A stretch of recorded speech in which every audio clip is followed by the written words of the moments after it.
బ్రహ్మవైవర్త పురాణం ఆధారంగా తులసీదేవికి వినాయకుడికి మధ్య ఉన్న సంబంధం ఏంటో చూద్దాం. అంటే మనము సాధారణంగా తులసి పత్రాన్ని వినాయకుడి పూజలో ఉపయోగించకూడదు, ఓన్లీ వినాయక చవితి రోజు మాత్రమే ఉపయోగించాలి అనేటువంటిది వింటాం కదా. అసలు ఆ కథ ఎలా వచ్చిందో ఇప్పుడు తెలుసుకుందాం. తులసీదేవి ఒకసారి వినాయకుడిని చూసి మోహించి తనని వివాహం ఆడమని కోరుతుంది. దానికి ఆ వినాయకుడు నిరాకరించి తను బ్రహ్మచారిగా ఉంటానని చెప్పాడనమాట.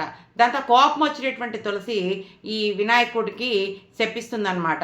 నువ్వు ఇద్దరు భార్యలు కలిగి ఉంటావు, ఒకళ్ళు కాదు ఇద్దరు భార్యలు కలిగి ఉంటావు అని చెప్పేసి శపిస్తుంది. అప్పుడు వినాయకుడు కూడా ప్రతిగా నువ్వు ఒక రాక్షసుని వివాహం ఆడతావు అని చెప్పేసి శపిస్తాడనమాట. ఈ తులసీదేవి శంఖచూడుడు అనే రాక్షసుడికి భార్య అయ్యి తర్వాతి కాలంలో విష్ణు యొక్క అనుగ్రహాన్ని పొందుతుందన్నమాట.